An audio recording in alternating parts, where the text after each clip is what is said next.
call the Board and Education and Business Committee meeting to order for Tuesday, January 29th. We respectfully acknowledge that we are meeting on the traditional and ancestral lands of the Coast Salish people where we live, learn, and play. First item is the adoption of the agenda. Is there a mover of that? Trustee Billman, Trustee DeGroot. Any discussion on the agenda? All those in favor? Opposed? Motion carried. Now, it seems like a lifetime ago, but the minutes of May 29th are on your table. Some of you weren't even in the room at the time. And trustees. So is there a mover for those? Trustee Croft, Trustee Doman. All those in favor? Opposed? Motion carried. Action list.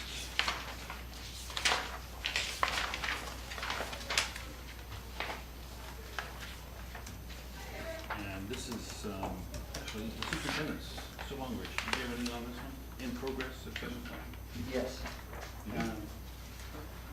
No. Okay. No, thank you. Makes it easy. Maybe, there we go. Road petitions and delegations, and we do have a mental health strategy update. Mr. Longbridge, I think Tim is going to Just, yeah. This started, actually before I was here. This initiative started, and has been going on for a while, and I just wanted to maybe start with the NID Day on the 18th, and which is a culmination of a lot of work in regard to this initiative, and kicked off the mental health and literacy piece. I do have a couple of handouts, if I may, through the chair, that gives a bit of a schematic in regard to how that works. And handout also that highlights some of the main initiatives and how they connect to what was actually experienced in the NID and what how all the other pieces are connected in the school. If you notice within your package there is the introduction of mental health literacy, and I'll ask Tim at any given point to jump in and help me out. He was one of the original group that's expressed after a training session with Stan Kuchar, who is the architect of a lot of the mental health literacy piece. He's a professor of psychology, psychiatry from Halifax, from Dalhousie, that's now been working with the Ministry of Education and UBC in order to spread this initiative throughout the province. And this school district has done a lot in this regard and brought in a lot of programs and initiatives based on some of the original information they connected with through some of that training. And that is articulated in the piece that you have. It's 2 pages, so don't forget there's stuff on the back. I'm trying to save paper that's 2-sided on each side. So there is a few slides that we'll go through just to kind of articulate what mental health literacy is about. You can see the material and the 2 people that are involved with the training, and the material you're going to see in regard to teachmentalhealth.org. The NID Day was a big kickoff in the first part of the entire district being exposed to mental health literacy and the language and where we're going with it, and the first 3 segments, but we'll go through it into the second slide if we may. I don't know. Yes? What does NID stand for? Oh, non-instructional day. Oh, okay. Sorry, and if Sorry. there's any EduSpeak or acronyms, because I myself am acronymically challenged, so I'd be happy to try to express what those are. That's a term that I had to get used to here because not every school district uses the same acronyms, unfortunately. So I wanted to say that in regard to the day on the 18th, which was carried out, as you can see, in 4 different sites. There was one at Francis Kelsey, there was another at Chemaina Secondary in the north, and Cowichan Secondary in the central, and Quamachin in central as well. Tim and I presented at Quamachin, and you had Colleen Mullen and Denise Augustine presented at Cowichan, and Del Morgan and Jenny Hittinger at Chemainus, and Vanessa McDowell and Jeff Brown at Francis Kelsey. So with the north and west combined, and they did do session together in Chemainus secondary. So we had coverage throughout the district, and everybody was invited, including people that were in associate professionals, as well as people in the community organizations were invited to attend as well. As well as we had people at ours from facilities, we had people, I think QB, bus drivers, teachers, of course, EAs, some office staff from this building were there as well. So we invited everybody because we feel it was that important. We also had some presenters from the community, and if you want to talk about the community Sure. presenters, they're So, very powerful in that presentation. I think it's important to note that this initiative is not just a Ministry of Education initiative, it's a joint initiative with a Ministry of Health and Ministry of Family and Development. So it's a joint initiative, and so as we're having that conversation, not just as a school, but as a community on mental health, it was important to have our community partners involved. And we had Michelle Millette from CMHA, so a Canadian Mental Health Association, and then we had Tara McCaffrey from the Schizophrenia Society. That they talk about the services that they provide, and it was really neat when Tara kind of shared with her family and a student point of view. That was really powerful on how mental health has impacted their life and what supports are out there. And her daughter was, I think, a student of ours. So it was neat to kind of connect that journey through family and also school piece. That was a really powerful presentation, and they were very complimentary of the school district as well in regard to the services that were provided and the patience that was shown in regard to her educational development, because she had some tremendous struggles that she spoke openly about, and her grandfather spoke as well. I think it really was well received from the people that were present. It was a very powerful presentation. You can go to the next slide. Again, just to inform the board a bit about what this is about and what we're trying to achieve. You can go to the next slide. You can hit Yep. the slides there. There's a couple points. Yeah, so you can keep going. Do you want me to operate? Sorry. Yeah. I can operate. I tried to get this set here so that I could operate it, but couldn't get the piece to work. So Tom, Yeah. mental health literacy, just some key points here. It's just a huge component of health literacy, and just making sure that we have that conversation. A big part of it too is with mental health literacy, and is that it's not so much about the students, it's about a community thing. So that's our coworkers, our community members, our students. So it's a bigger kind of conversation. As we said, that the 3 ministries are trying to engage people and make people aware. Tom, do you want me to go next? Yeah, just keep going. Okay. And again, this is what we're trying to accomplish, is understand how to obtain and maintain good mental health. And the whole focus is on health. Because if you were struggling with other health conditions, it would be understood and there'd be a lot of sympathy. If you're struggling with a mental health condition, there's a lot of stigma around it, to the point that people are very reluctant to talk about it or seek help. And I think that that's one thing about the idea of mental health literacy, is that we're actually talking about it openly, and we're recognizing that it is a health condition like any other health condition.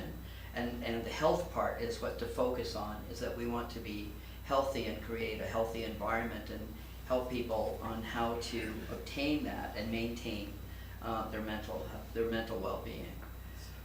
So what we want to do is also help people understand that whole help-seeking efficacy piece is not only about mental health literacy, but where to go, when to go, what to expect when you get there, and how to increase the likelihood of best available care.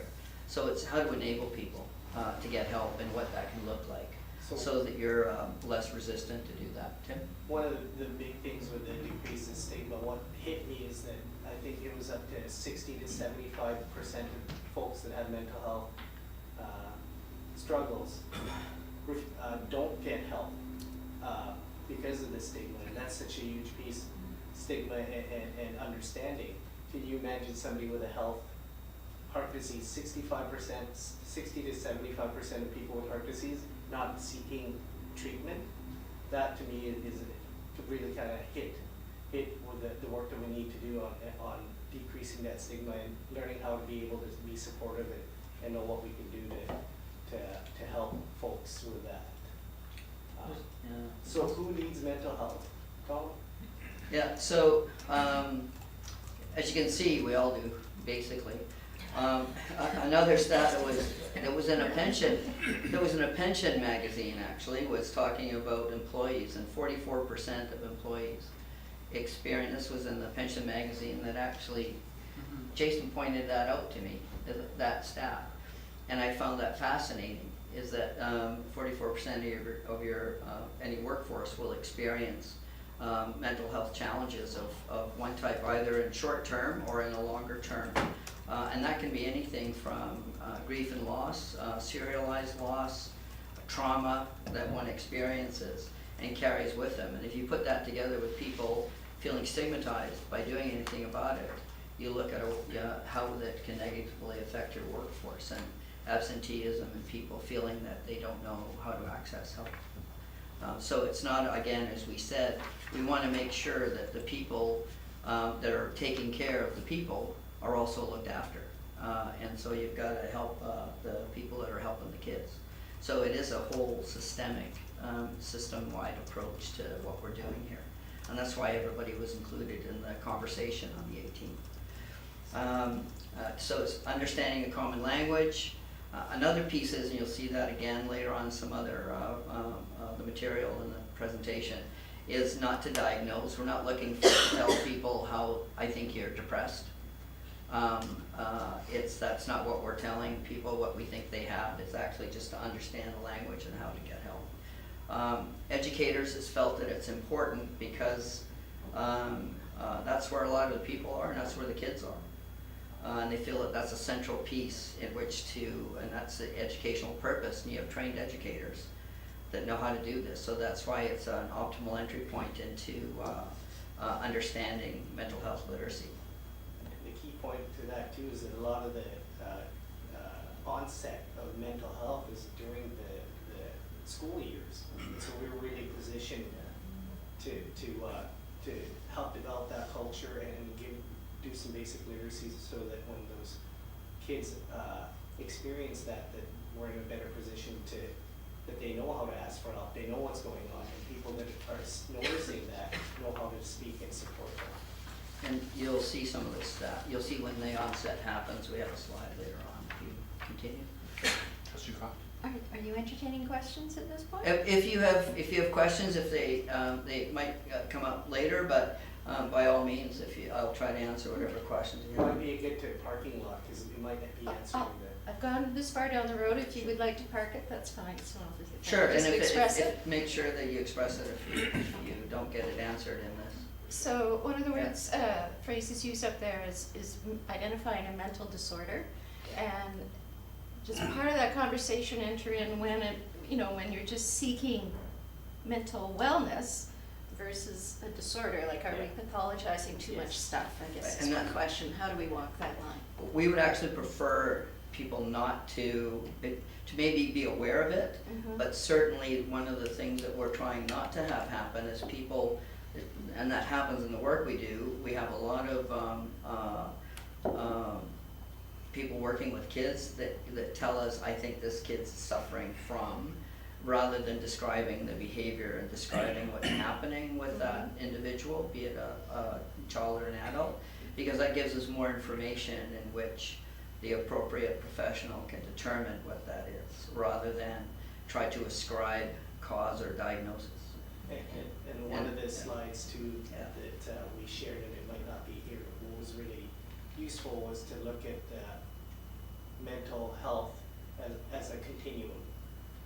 And so, and to be clear, what is mental illness and what's mental distress, what's, a stressful event, because anxiety, for example, anxiety is a healthy response. It just depends on impact of in your daily life, where it goes, whether it's considered a mental disorder or mental illness, or it's a natural response to something. If you're playing sports, if you're not feeling anxious before a big game, you should check your pulse. That's a very, very natural piece, but that part of the literacy is our language, and when we say, well, I'm depressed or I'm anxious or you have anxiety disorder, those mean different things, and that's part of what we're trying to look at, and to kind of have some basic literacy about, so we don't want to get folks diagnosed. Yeah. And I think that's the slide that we're getting to here, is what educators are not. Okay. Trustee Thorne, can I just ask you to write that question down so you don't forget it? We do have a bookend. Okay, so 5 o'clock, so- we'll go a little faster. Sure, yeah. Okay. Not to go fast, we just have to be aware of 5 o'clock grant to be up. Yep, Sure. so we'll, and I don't wanna read every slide to you, because I know everybody around the table can do that, so. And But it was just to point out some significant pieces that it is as important to understand what you're not doing as what you are doing, and I think that that's something that we wanna consider. And we're looking at establishing a community of care, and I think that's the big thing, so that we're looking at supporting, not just identifying what problems people have. The modules themselves that we were working with on that day, we did expose people to the first 3, and that's the introduction and background, and that's what you're getting today. A bit about stigma and what that does, and that's why it was really powerful to have that young woman who is experiencing success, who has got through some really difficult times through community supports, school supports, and family supports, and is now actually able to speak in public when she couldn't even walk out of the house.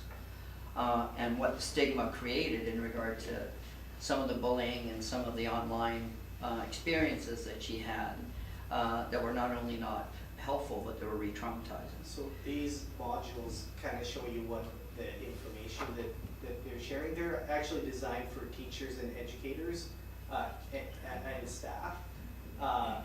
The second part of this mental health literacy is also a curriculum that's for grade 8 to grade 12.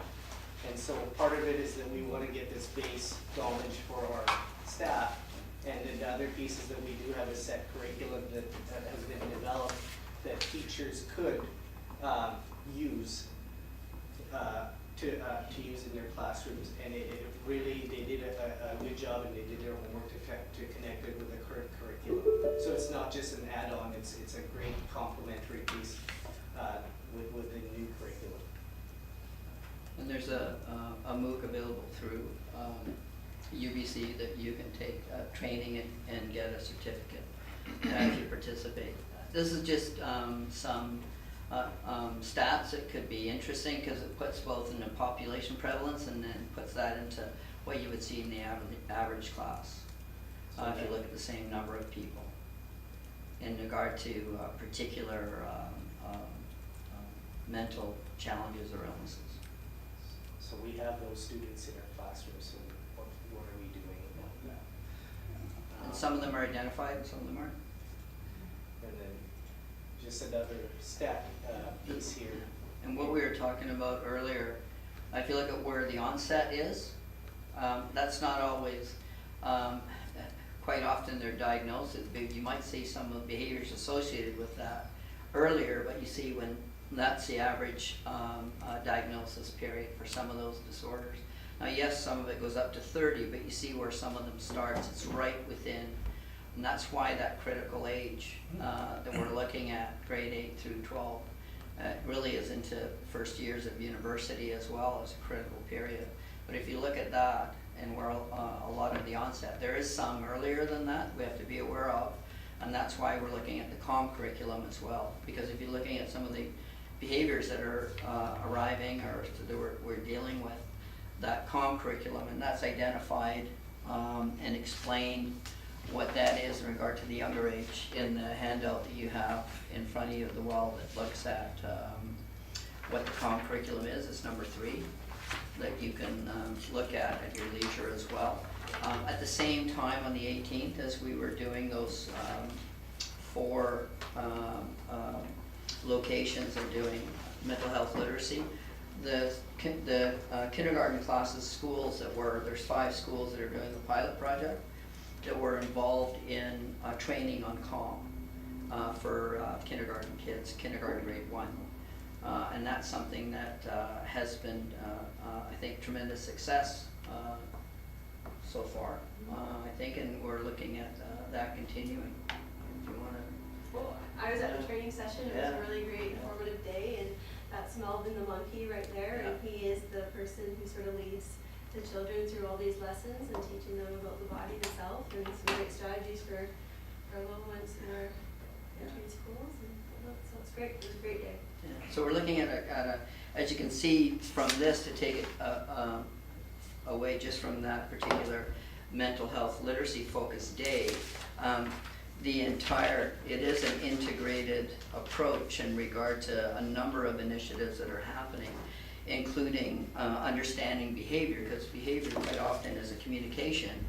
In most instances is a way that kids communicate that can't otherwise communicate, and can certainly be extremely disruptive and challenging and of concern, but it's also indicative of a lot of other things too, that the kid is, or the young person, or even an adult, is actually expressing through their behavior.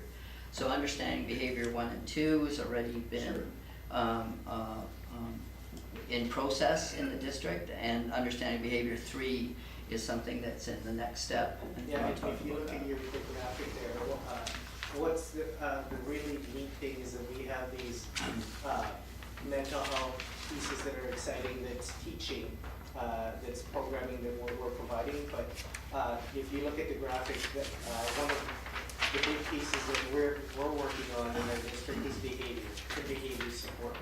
And if you look at on the bottom end there, we have mental health education as part of that, and it really fits into that understanding behavior 3 and developing our safe school communities. So it's really integrated in the work that we're already doing. We started it when Deb came, and so it's really nice to be able to link up what's new, what are we currently doing, and how does it fit. And so I think in that graphic, it just shows that the mental health piece does fit with what we're trying already.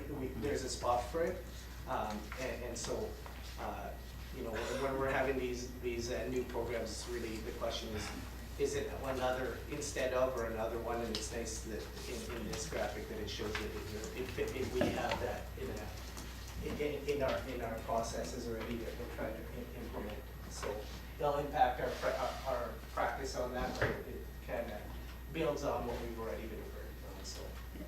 And really, just to wrap it up, there's another.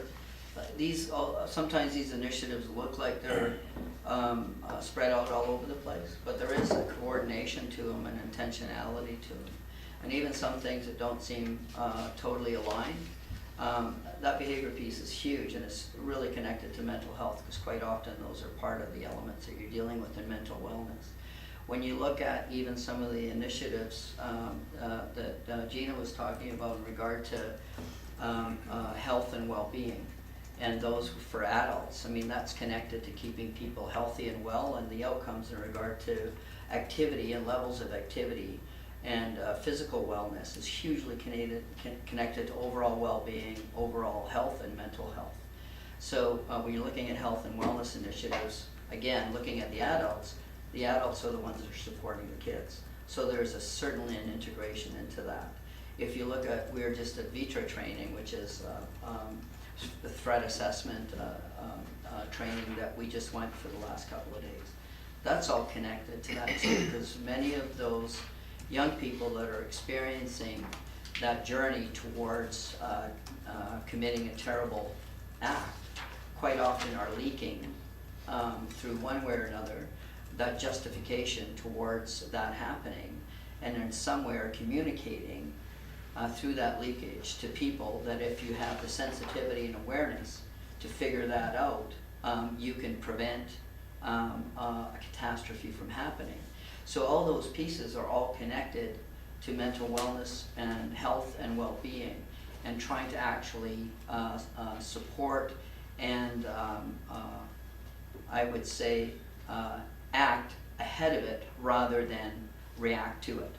So it's trying to be as preventative as possible, so as educated as possible, in order to build a safe, caring community within the school district. And I think this school district has done a tremendous service to not only the school district but the community in regard to this initiative and what it will bring to bear over the next number of years. I think it's fundamentally important in regard to creating a culture of caring within the school community. Thank you. Questions? Trustee Thorne? Did you write it down? Got it? Actually, we went through some of this just today with literacy, to where some of the kids who were 17 have had trouble reading and stuff. And I'm proud to say my son was one of the kids who said, I got an idea.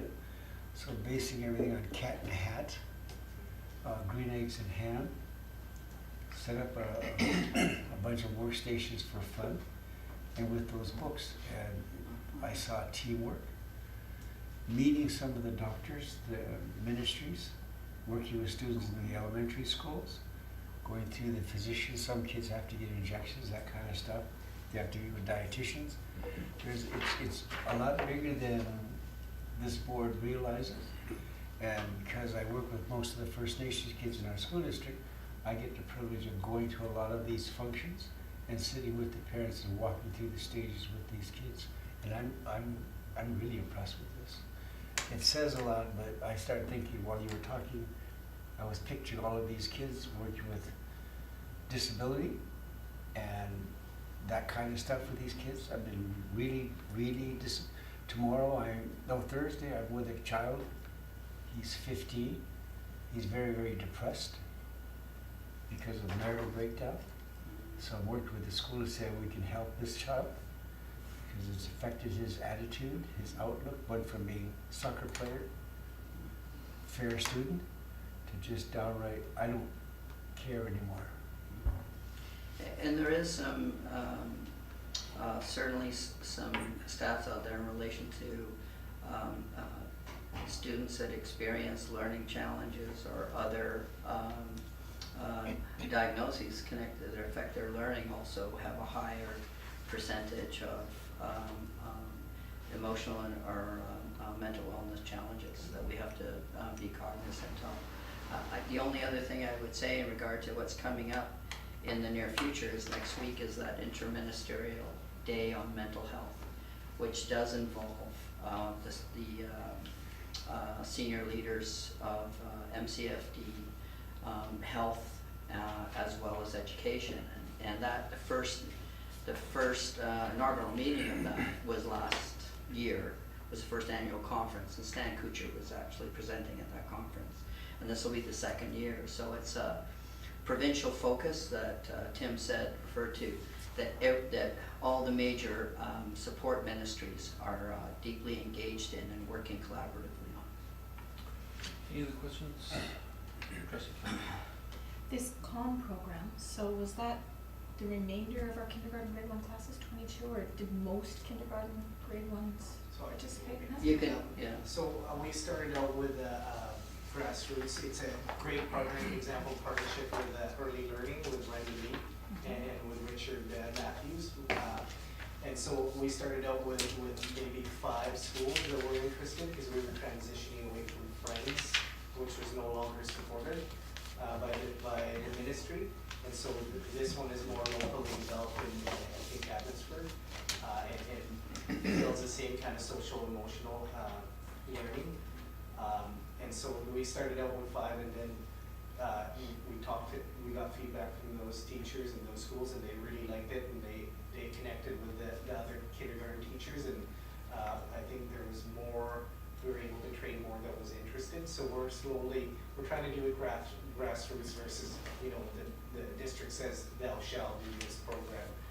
So the feedback so far is that they really like it and they value it. Jen's one of the schools that. There's over 25 teachers now that have the training. That's fantastic. And Does it It's stand gonna for be- something, or is it just It calm? doesn't stand for calm, it's a bit like, it's not an Yeah, it's accident. not- No, It's it's actually not an deceiving, accident. but it's not an accident, but it's, It's a condition. And yeah, what's the monkey's name again? Melvin. No. I'm gonna ask my grandchildren what Melvin is. And I would like to add, there's a lot of people that are behind this, spending a lot of time and energy working in this whole area in order to move this forward. And some of the people are mentioned, the names are here that are on the committee, and so it's certainly not a top-down thing, as Tim said. This is something that people are very committed to and are working within even individual staffs on their PLC days. So there's a lot of aspects to this, as well as some of the pieces that you see here that is happening throughout the district. Tom, I have a couple questions. Yeah. You mentioned that you provided 3 of the 7 modules to all the staff. That on the 18th, yes, yeah, And- initial, and that was sort of a exposure to those modules and an understanding of them, and that was including the brain. But going forward, I see on your agenda for February 12th that you're going to actually create the plan to go forward? Yes. In terms of how best to deliver this, the rest of the module? Yes, So the idea was that was not, the 18th was not an event, it was the start of Conversation. a series of learning opportunities for our staff. So we could have a after-school learning series for folks that are interested to go deeper, but we found that at least at minimum, those first 3 slides are really important to have a baseline with everybody. And so we want to encourage teachers, anybody to take those modules on. They'll just be, they'll be facilitated modules, so. Did you have a chance to collect written feedback from the attendees? we're still gonna do that. And we're gonna do that through the committee's meeting again. And we're gonna get feedback so that it'll drive To help what's missed guide. and help guide how we're moving forward. Yeah, that's a good question, and we're looking for ways to do that. Now, you may not want to answer this next question, but it says in the I'll let third Tim one, answer. getting Cal High involved, exclamation mark, exclamation mark. Why is that underlined and capitalized and, Oh. you may not want to answer. Oh, no, Okay. I'm not sure, to be honest, it's just that because they are involved, so I'm not sure, yeah, I think. it's even underlined. I think that the key there is just, I think it might be an internal piece, but we thought that Cal High would be a really key spot that we want to focus and support, especially with the getting those teacher champions to do the curriculum, because that's the next step, is once we get the teachers and the staff understanding, then we have the curriculum that they can use to teach the kids, so I think that might be it. And it was not seen as an unwillingness, it was to see that could be an area of support. Trustee DeGroot? Well, if you look on the front page, it says that Vanessa was their trainer and she's no longer there, so that's, I Yeah. would think that would be the direct It was, connection. yeah, connection to And that that. too. So if she left, then who's gonna be the Yeah. champion? Yeah, thanks. Right. So I think it's that piece, it wasn't an inadvertent comment about, They're not horrible. negative comment about, it was a way to support that school. Okay, thank you very much. Large Any other number. questions? Trustee Thorne? Just a quick comment. I know that, I'm glad you said Cow High, because I worked with a total of 15 in that school for different reasons or others. And some of the things that's going to happen to this board is a better understanding of the Thielelum and how this has affected 5. I could go into detail, it would take me all day, but I'm really glad that you're including, and I'm starting to think this is going to affect our budget somewhere down the road next year.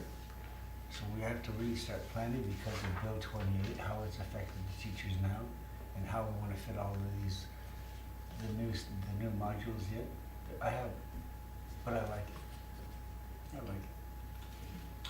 Okay, just conscious of the time. Yep, Thank you thanks very very much, Tom and Tim. Moving on to Mr. Santos. Thank you. We're here to review changes to the annual budget. About 9 months ago, when the board substantially completed the 2018, it was about 9 months ago when the board substantially completed the 2018-2019 annual budget. Since that time, Karen Blow, Assistant Secretary Treasurer, and I have been tracking almost weekly changes to that budget. The ministry asks boards for a second time to adopt an amended budget, which is due at the end of February. I know it's really hard to see on the screen, so sorry for the audience, but for trustees, we do have a blow-up version of the changes in a summary form that I'd like to walk through with you.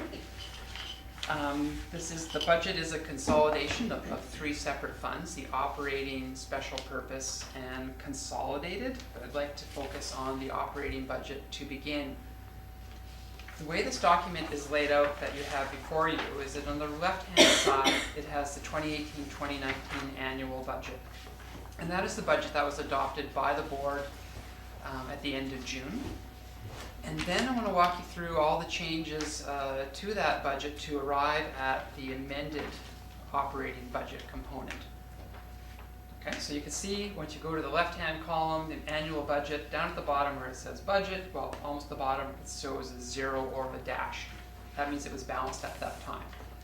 So what happened after that? We brought in, from the 2017-2018 year end, a number of items that had rolled over, so they were commitments from the budget. Examples would be unspent learning resource funds, unspent school supplies, grants that had been given to the board with a specific purpose for which they had to be spent. So 1.163 million was brought into revenue, and it was also brought into expenditures. So again, at the bottom of that column, you see a net 0, because those are restrictions off of our year end. After the September 30th enrollment count, we received additional funding for enrollment growth. It was in the areas of approximately 210 students, as well as significant growth in the area of special needs students with designations. The board lost some money when it came to the average teacher salary supplement, but the net increase to the grant based on the September count was almost $2 million, $1,983,000. So we bring that into revenue. The local education agreement fluctuates based on the number of students that are on a nominal roll. It's an in and an out. There's no gain to the board. It just means that funding now flows through the local education agreement partners back to the board. So you see a negative where it's coming off of the provincial grant and a positive where it's being recovered from direct billing to the First Nations. There was an audit in our special education, of our special education designations. From that, we're estimating a recovery of $97,000. It hasn't been finalized yet.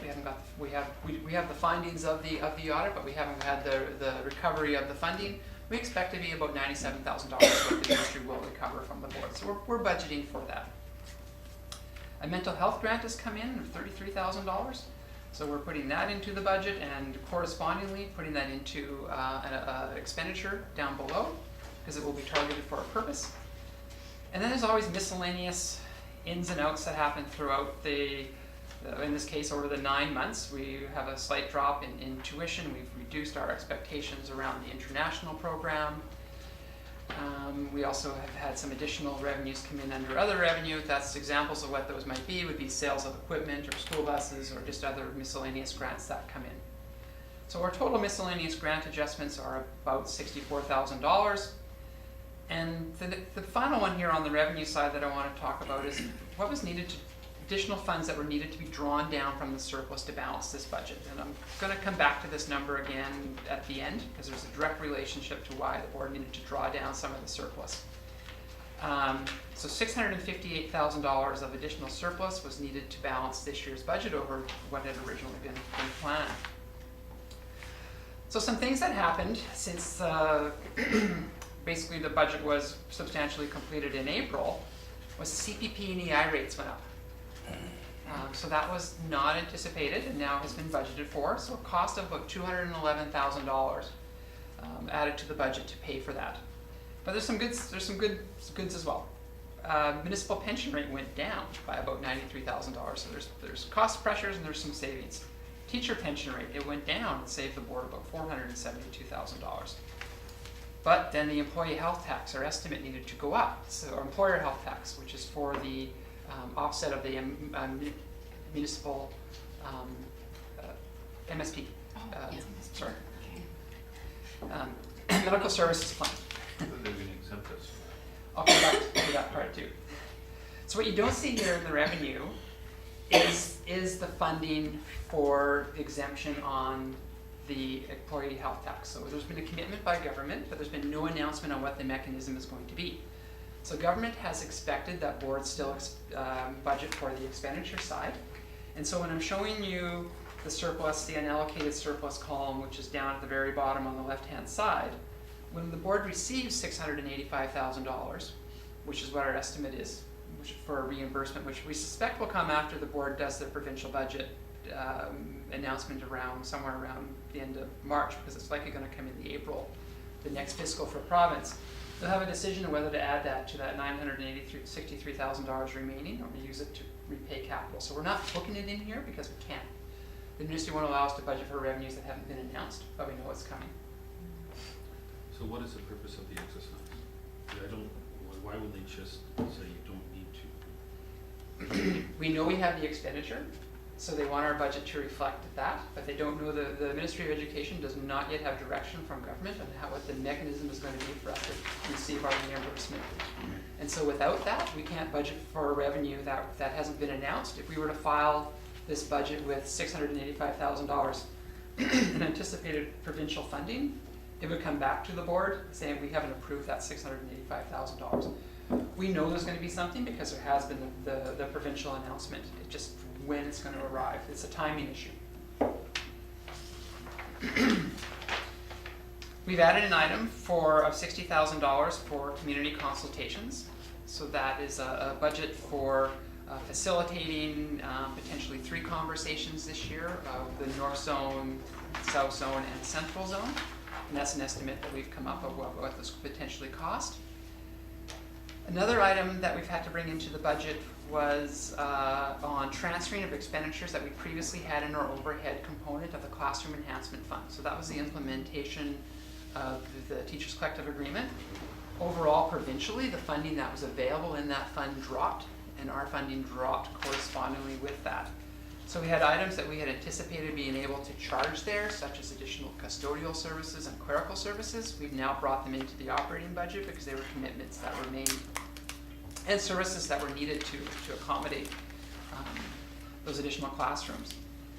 When we were doing extrapolations, we realized that we had a little bit of extra funding in education assistance as far as in the salaries, so we reduced that down. Some of that is related to the number of days that an individual works in the year, and it's tied to the school calendar, and we often get fluctuations of a day or two depending on the number of instructional days, and sometimes there's savings, sometimes it costs more.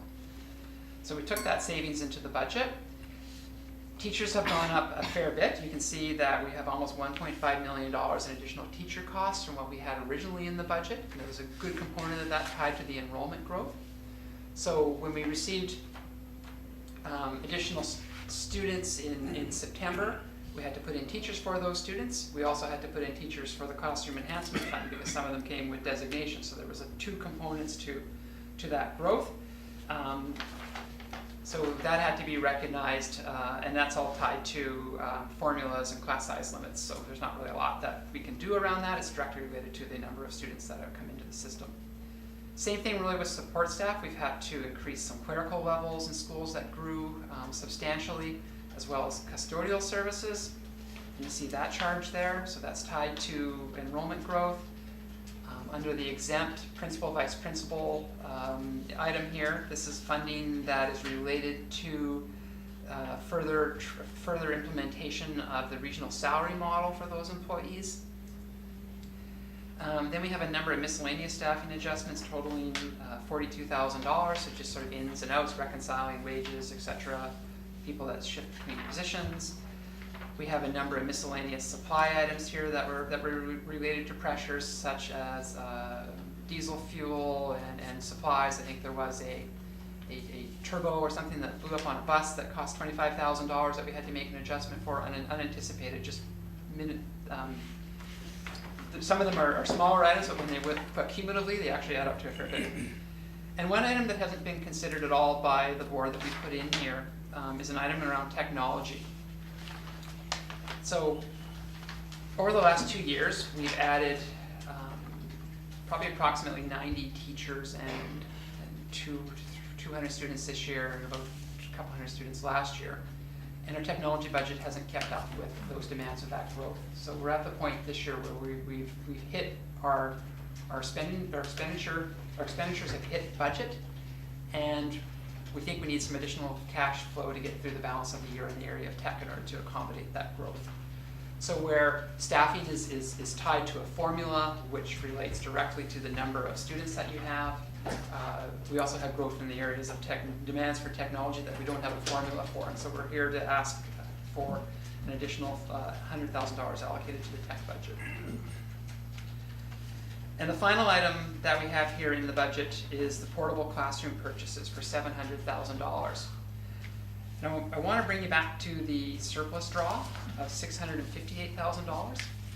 So if the board were in a position where we didn't have growth that required the purchase of portables, there would have been no draw on the surplus.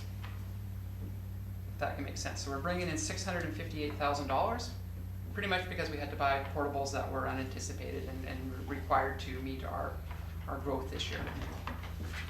Had that not happened, we wouldn't have drawn any of the surplus, and we'd still have had approximately $685,000 coming in from the employee health tax reimbursement. So after all of those changes are made to the operating budget, it leaves the board with $963,000 in unallocated surplus, which is approximately 1.12% of budget. So it still falls within the board's 1 to 3% of surplus policy. There is the option when the employee health tax comes in to leave that in operating or to use that to restore some capital funding that was used for some other portables.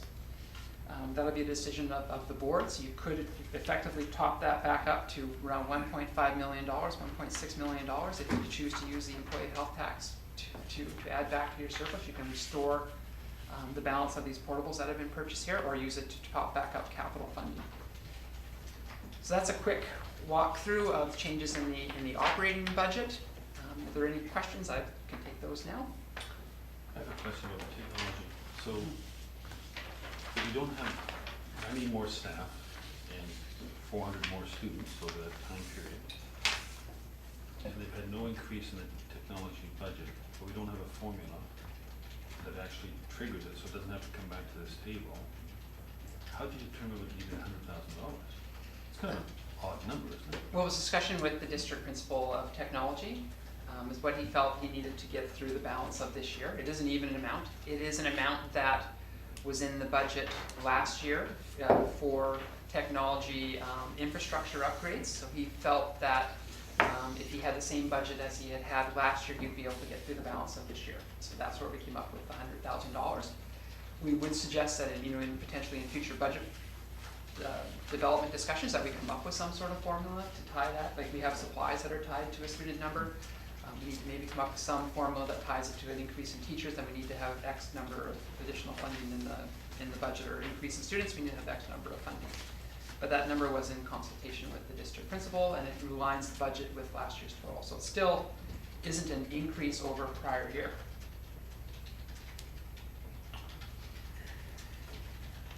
But if it's not an increase over prior year, we've had more students and more staff this year. said he can get through the balance of the year with it. Questions? Trustee Cunliffe. Water health tax, that's the NSP that is no longer being charged, that the government made that. We're still paying this year. I was just gonna say, is that what's happening? You're still having to pay even though they said Twice. twice?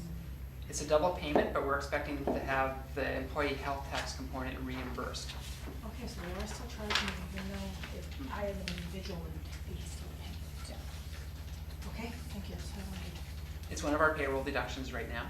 So we're currently submitting to government for the employee health tax and waiting for a mechanism for which the government reimburses us for that. And again, I think they've left that decision to come as part of their budget process for their next fiscal, which happens after March 31st.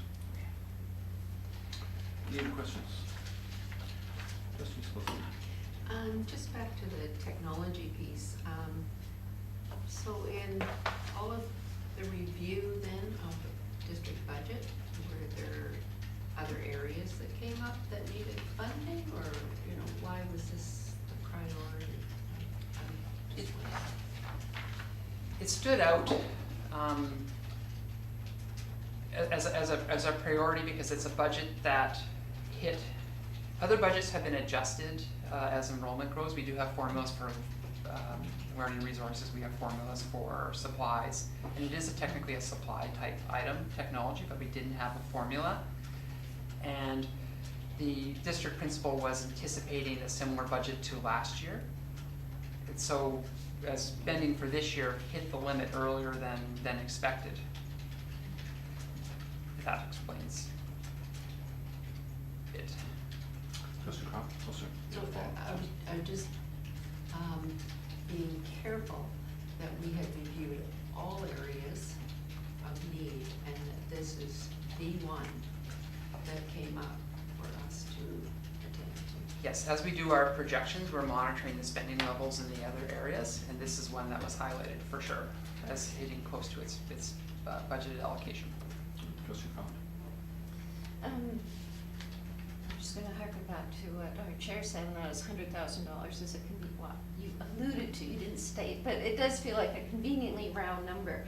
And it might be nice to have a little more feedback from the district principal on, I'm sure he's totally educated as to that estimate, but we need to know more about that, how it's gonna be applied. Okay. See no other questions. There is on your agenda sheet a resolution for your consideration. The Board of Education different committees recommend to the Board of Education School District Number 79, Council Valley, adopt 2018 interim budget in the amount of $104,175,655. Sorry, moving to Dr. Moon, may I have a comment first?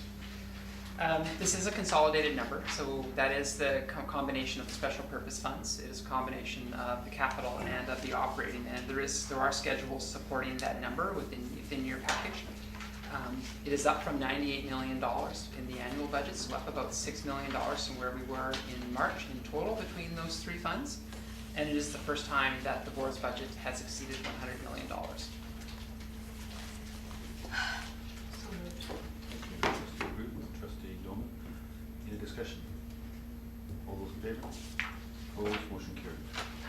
Mr. Sanquist, we have a second one, an update on the Project definition report. Carson Secondary School. Yes, just wanted to bring the committee up to date on the PDR that we're still working with the ministry on finalizing the last components of the project definition report, the business case for a replacement school. Recently, local governments and other community partners have been submitting letters in support of the project, and those have been included in our package, as well as there's been certain areas of our PDR that we've been working back and forth with them to satisfy the ministry. So we're still hopeful that we'll have a complete accepted PDR in the next month. So I just wanted to bring you up to speed on that. Any questions, Mr. Sanquist? None? Okay, no policies, committees. I apologize, I understood that our minutes of our advisory committee meeting would be on this agenda. They're not attached, but our trustee chairperson, trustee chairperson, not trustee. As long as I'm It's trusted, gonna be a I'm good happy. summary, and those minutes will be on your board agenda. Yes, so But there next time it we'll is. be on this one. Yeah, the minutes go to the board and the verbal report comes to BEBC.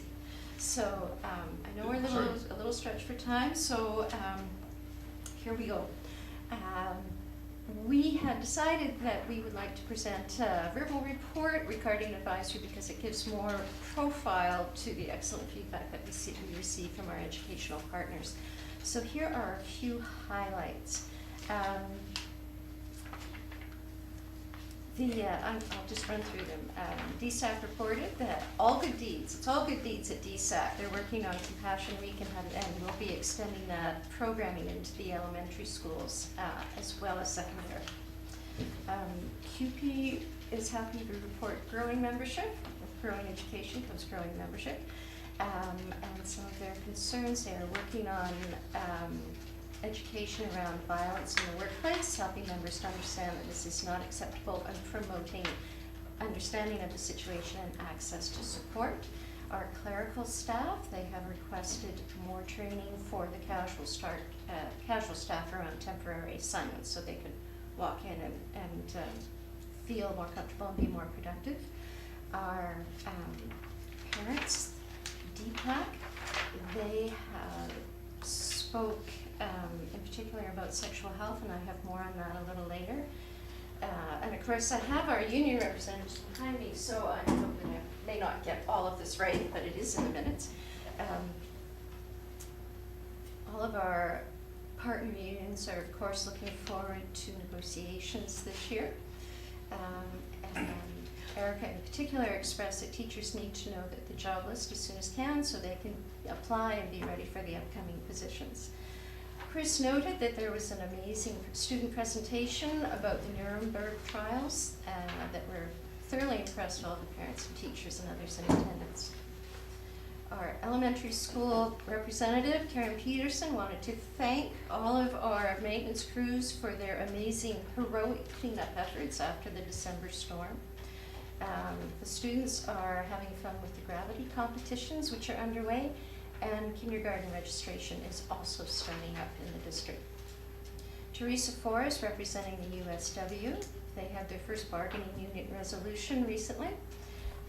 Their custodians continue to be concerned about district closures, the 1 week in March break and the 1 week in the summer.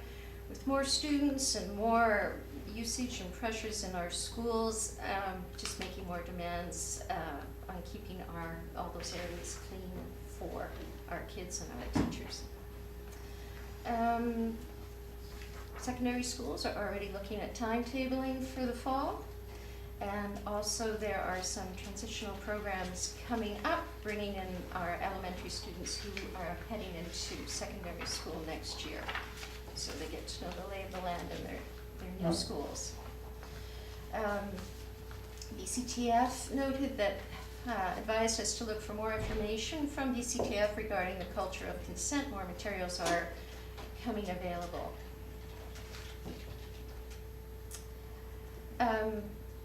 Okay, so under health and wellness, we do have our new wellness programming. Gina Huber presented on that. It was a lot of information to cover, so we're going to have more opportunities to receive feedback and discuss those, discuss programming and needs and good ideas going forward during our advisory committee meetings. DPAC funds a lot of sexual health education in terms of basically bringing presenters into the elementary schools. At this point, while they want to support our teachers and our students, it's actually taking an inordinate amount of their finances are going towards that. So we talked about ways to support our teachers, training required, and also pointed parents in the direction of a number of resources that they could review. So that's an ongoing conversation that everyone I think is looking forward to making progress on.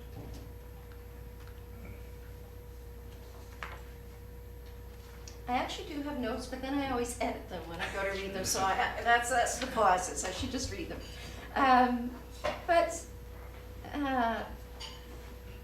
It's just really such a pleasure to work with everyone and to take on some of these matters. The board recently made a commitment to be more diligent when it comes to requesting feedback from our partner groups through the advisory committee, and to try and bring more substance to the meetings. And as part of that, we really encourage our partner groups to put stuff on the agenda. We kind of get one or two trickling in, so we're hoping that we'll be able to have more items on the agenda that we can receive feedback on and make progress on. Any questions? So I had a little bit of a different understanding of what was gonna happen. I understood that the minutes of that advisory would actually be here, so if there was a recommendation going forward to the board, it would be discussed here, not at the board table. The recommendations would be discussed. Sorry, trustee? Yes. I was just gonna say that's my understanding as well. Then I just got it wrong. But don't, Because I thought that the biblical thing is that the minutes have to be received at a board meeting, not at PEBC. but they can be discussed here Yes. for the purpose of giving direction to the board, or Absolutely. not direction to the board, recommendations to the board for direction to the board. Yes. First time through, I'll get it right next Okay. time. And I actually will have a couple of things for the agenda prep for the board meeting on some advisory matters. Because I was quite conscious of, pretty passionate presentation by more than one person there regarding sexual health delivery. And so I'd like to move that the Business Education Business Committee recommend to the board that staff be requested to provide a detailed report on the status of the delivery of sexual health education in our schools. That's our like a recommendation to go forward, seconded by trustee Croft. Any discussion on that? All those in favor? Opposed, motion carried. Any other questions of trustee Croft? Thank you so much. Thank you. Any other business? Could you just help us what's happening tonight, our second meeting in a beautiful school called Crofton? Hopefully the community will be engaged with us, in community conversation as we work toward developing a North Zone facilities plan that is long-term, but intending to begin in September. So the intent is to develop a facilities plan for the next decade as our student enrollment in the North Zone is indicated that it will continue to increase. Any closing remarks? Motion to adjourn. Trustee DeGroot. Trustee Stoll. All those in favor? Opposed, motion carries.